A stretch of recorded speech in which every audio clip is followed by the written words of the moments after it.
Pakaramdam ko ngayon, excited. Siyempre, blue by blue to. Kailangan mabigyan ng magandang laban yung mga manonood. So, kumbaga sa laro lang talaga kami kasi yung count darating namin din yan. Sa training naman namin walang problema. Napakaganda ng training namin. Training camp namin sa Cebu. Sa aming team, 6 man, mabuhay.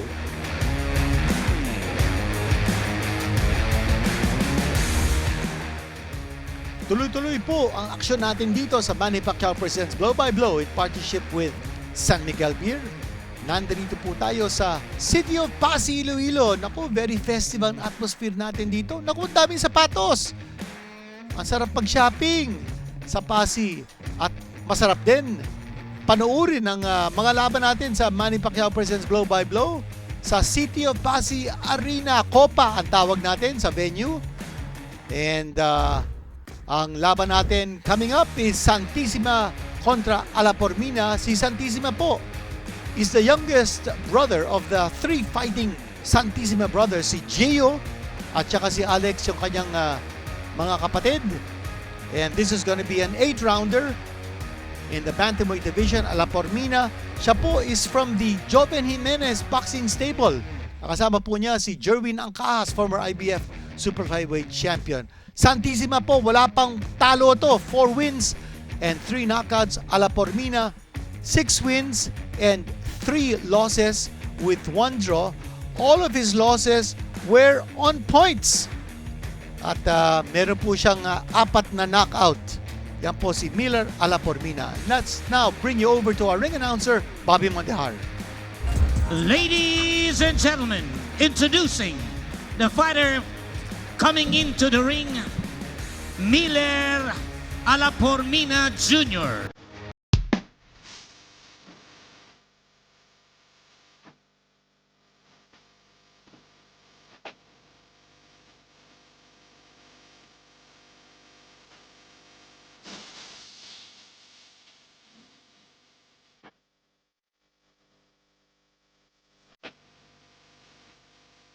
Ladies and gentlemen, introducing the fighter coming into the ring, Gabriel Santisima.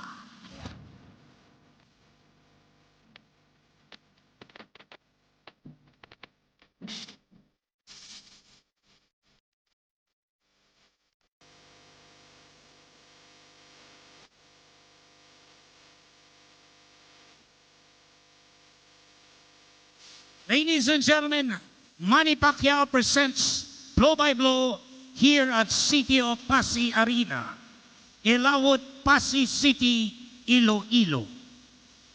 In partnership with San Miguel Beer, in coordination with City Mayor Attorney Stephen Palmares, CPA, Mr. Lorenzo C.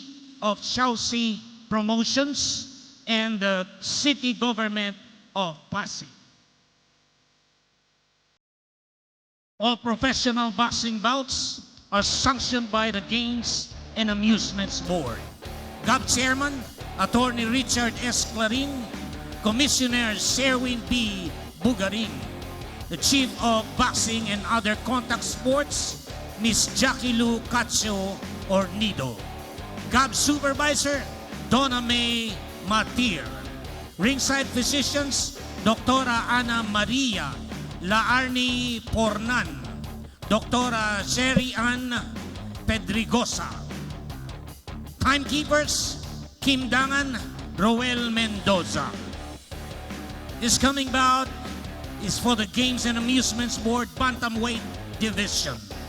Ladies and gentlemen, introducing, fighting out of the blue corner, he weighed in at 118 pounds. He has a record of 6 wins, 3 losses, 1 draw, 4 wins coming by way of knockout. Fighting out of Joven Jimenez Boxing Stable, Magallanes, Cavite. Ladies and gentlemen, Miller Alapormina Jr. Right across the ring, fighting out of the red corner. He weighed in at 118 pounds. He has a record of 4 wins, no loss. 3 wins coming by way of knockout. Fighting out of Zip Sandman Boxing Stable, Cebu City. Ladies and gentlemen, Gabriel Santisima. Santisima. Judges at ringside, Oliver Garcia, Romar Embodo, Greg Ortega.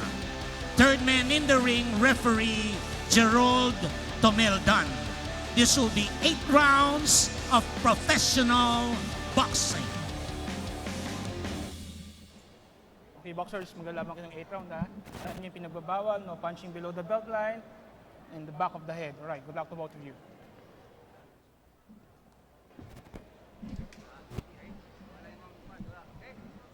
Eight rounds po ang paglalabanan nila. Santisima kontra Alapormina. Santisima, unbeaten fighter. 3 knockouts in 4 wins. His last fight in December, tinalo po niya si RJ Recto. Technical knockout in the 3rd round. Nag-pro po siya only last year. Already has racked up 4 victories. Siya po ang kaliwete. Si Alapormina naman po, ang tawag sa kanya, Bazooka. Parang Rafael Bazooka Limon. Yung nakalaban ni Rolando Navarrete ng 2 beses. And he turned pro in 2016. Subalit, hindi po siya lumaban noong 2020 and 2021 because of the pandemic. His last fight was in August. Tinalo po niya si Mervin Lulu in 2 rounds. Knockout scored by Alapormina. Yung kanyang 3 talo, all on points, to Kenneth Llover, Jacil Trinidad, at Danny Boy Tan. And Alapormina now is on the rise, hoping to gain momentum from his last fight where he scored a knockout. His 4th knockout in 6 wins. Yan po si Bazooka Alapormina. About the Santisima brothers, of course, very well known in boxing circles as world contenders. Si Gio Santisima, lumaban na yan for the World Championship. Gabriel is the youngest of the 3 fighting Santisima brothers.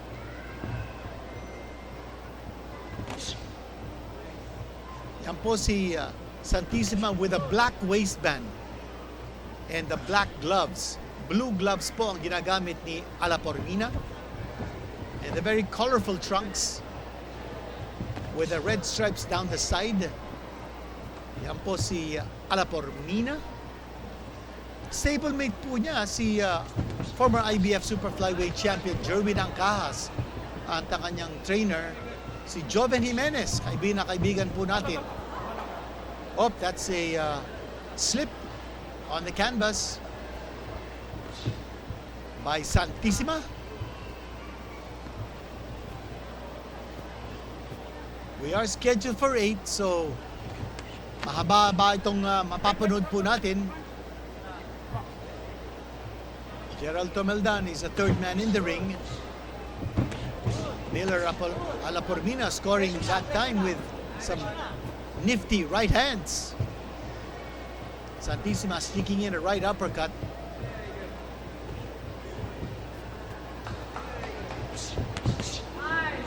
Combination coming from Santisima. That was a 3-punch combination. Binilaga naman siya ni Miller Alapormina.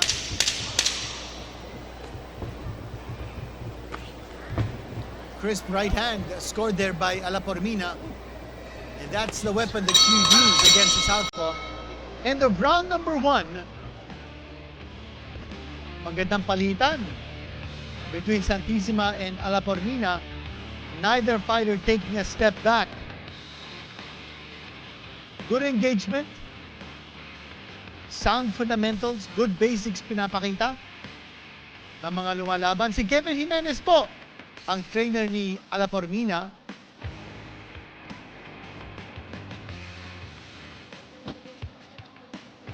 Alapormina originally from Zamboanga del Norte.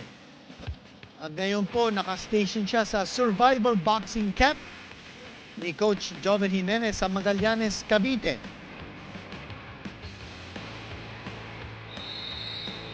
Santisima looking to explore opportunities as a professional fighter. He's got a very bright future ahead of him. Wala pa po siyang talo. 4-0 ang record niya. And he's certainly learning a lot from his very talented older brothers, si Gio at saka si Alex.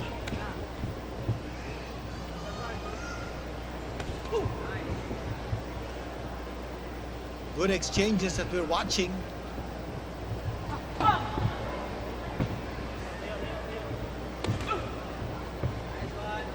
One-two combination coming from Santisima. Very basic yung mga galaw ni Gabriel Santisima. Miller Alapormina. And he has certainly gained in experience in sparring the likes of the former world champion Jerwin Ancajas and under the guidance of Joven Jimenez.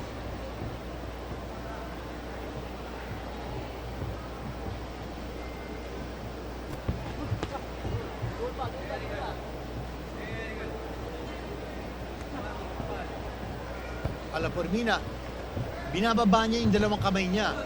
And that's a very risky habit.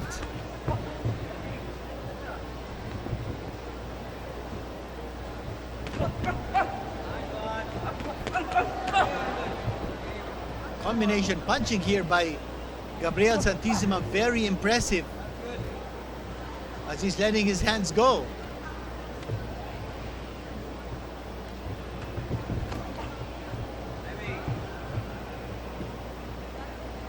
Never sumusuntok si Santisima ng just one punch at a time. Palaging kombinasyon.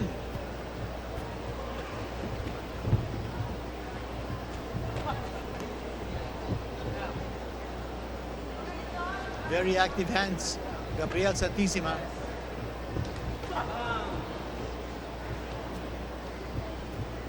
Just one shot, however, from Santisima that time with the right hand. Break, stop, don't punch. Wait, box.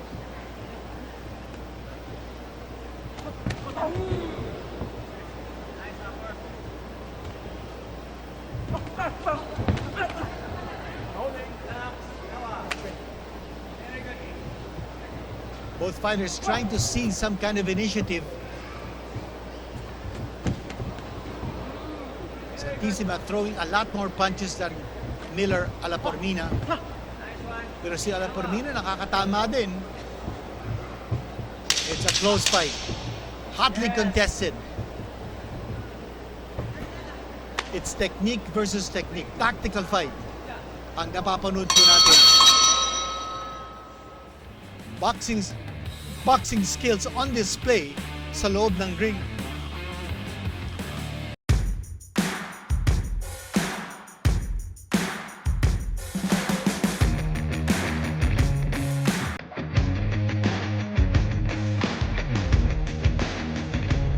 Yan po si Gabriel Santisima being attended to by Michael Domingo. Kung di tayo nagkakamali, yes, Michael Domingo nga. Former world title contender, Michael Domingo po ang nasa corner ni Gabriel Santisima.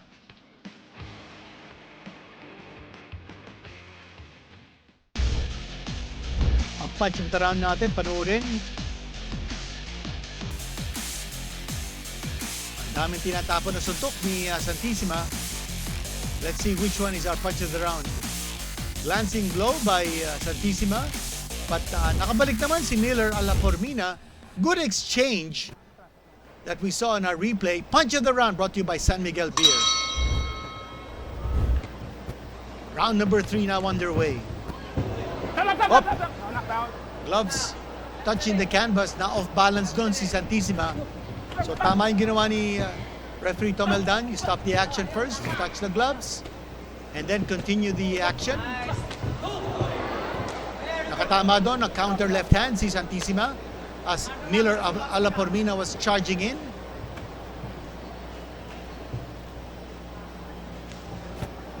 Nice counter punching galing kay Santisima. At nakikita natin si Alapormina now charging in, being the more aggressive fighter. Santisima now also taking the initiative And yan ang dahilan kung bakit maganda ang laban natin, because both these fighters are not taking a step back. Both of them are advancing and looking to take the initiative. Tsaka walang antayan. Break, stop. There's a break. My referee Tom Eldan.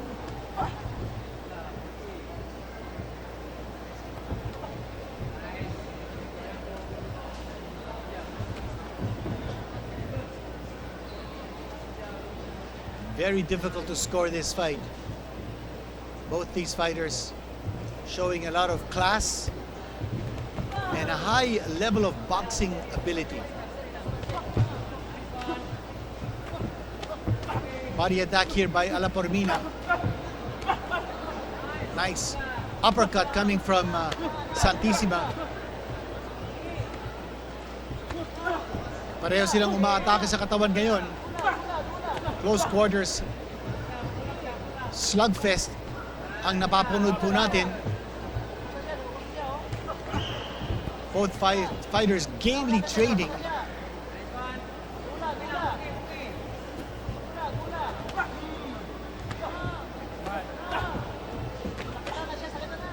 And you notice, pareho silang naguunahan eh. Nobody wants to take a step back. So first opportunity to take the first shot, yun ang ginagawa ng dalawang boksingero natin. Napakaganda nitong laban. Santisima getting a shot to the body coming from Alapormina.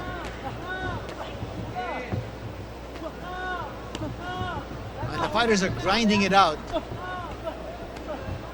Alapormina almost exclusively going to the body now. Good bobbing and weaving on the part of Santisima, ducking tactics to avoid the punches ni Alapormina. More body shots coming from Alapormina. Oh, what a slugfest. End of round number 3.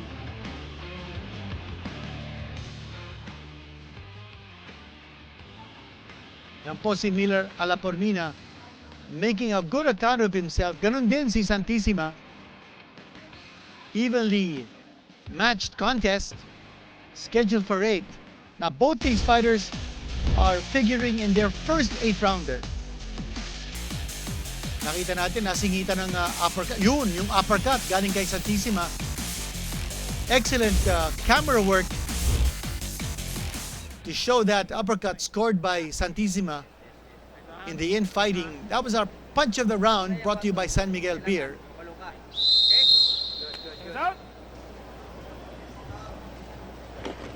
Round number 4 coming right up.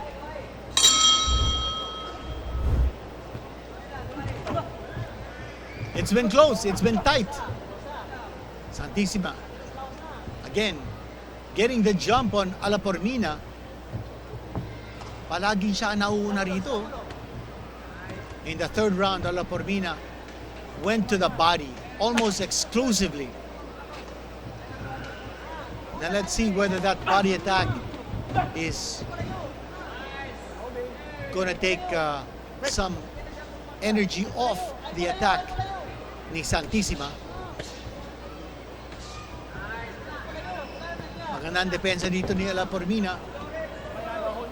Now kanina we noticed that binababa niya yung kanyang dalawang kamay. Ngayon hindi na.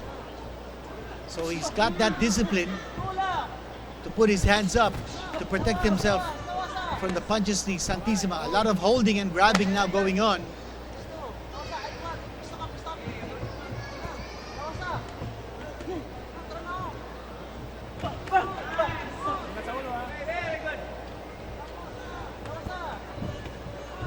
More body shots coming from Alapormina.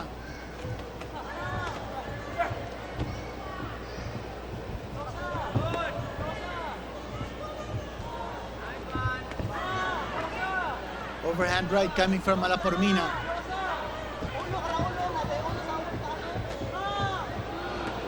Combination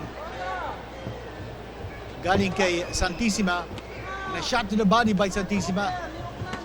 Oh, nice shot. Right hand galing kay Santisima. That rocked Alapormina.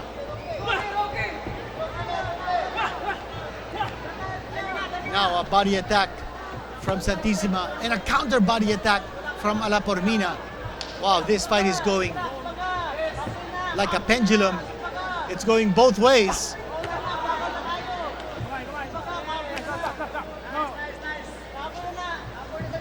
Ganda ng palitan dito, Santisima, Alapormina. Nobody's taking a step back.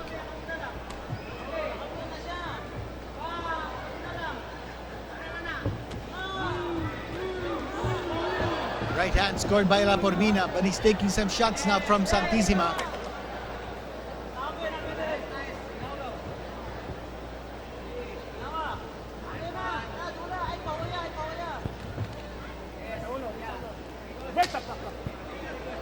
Oh, there's a gash. Accidental headbutt. Accidental head. And there's a cut. The forehead of Alapormina. And the ringside physician is now being called upon to check that cut. Opened by an accidental headbutt.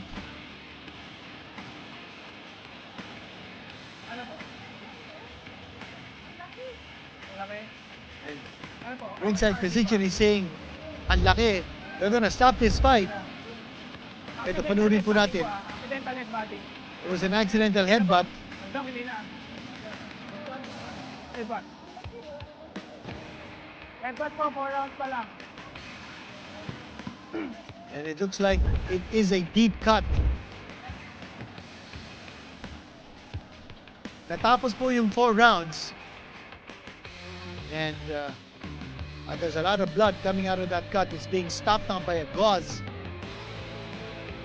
The accidental headbutt inflicted right between the eyebrows ni Miller Alapormina. Now, since natapos yung 4 rounds, this will go to the scorecards. If the fight ended before the 4th round, it will be a technical draw. Scheduled tayo for 8. So, kalagitna ng laban natin, 4 rounds. They will go to the scorecards. It's a long and deep cut. Ito panuurin po natin, punch of the round. There were some big shots scored by both these fighters. Punch of the round brought to you by San Miguel Beer. Accidental headbutt. Si Santisima, kahawig ni Scotty Thompson.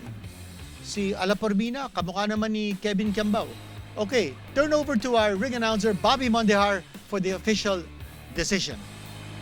Ladies and gentlemen, the time, 2 minutes and 54 seconds of the 4th round. As the advice of our ring physician, Referee Tomel Dan stops the fight. We have a technical draw. Tabla po mga kaibigan. Okay, Draw. it's a technical draw because hindi po natapos yung 4 rounds. So, I just want to correct myself. Akala ko natapos yung 4 rounds. Kung natapos yung 4 rounds, it will go to a technical decision. You go to the scorecards. But since there were 6 seconds left before the end of the 4th round, it will be an automatic technical draw. Yun po ang decision ng ating boxing rules. So 2:54 of the 4th round, hindi po natapos yung 4 rounds. So that's why it is a technical draw. Kung po natapos yung 4 rounds, it will go to the scorecards because kalagitnaan yun ng 8 rounds. So that explains the reason kung bakit technical draw po yung outcome ng laban. As we said, this deserves a rematch. Ang ganda ng laban. Santisima, Alapormina, neither fighter taking a step back. And we're watching some highlights of this contest that ended in a technical draw. And napag-isip-isipan natin, kung sakasakali man si referee Tomoldan waited for the end of the 4th round to call in the ringside physician, it would have gone to the scorecards. But 6 seconds were left in the 4th round. Kanya po, technical draw ang outcome ng ating laban. At up next, Henanda kontra Taneo. And it's gonna be in the light flyweight division. Huwag kayong bibitaw dito po sa Manny Pacquiao presents Blow by Blow in partnership with San Miguel Beer. Magbabalik po ang aksyon.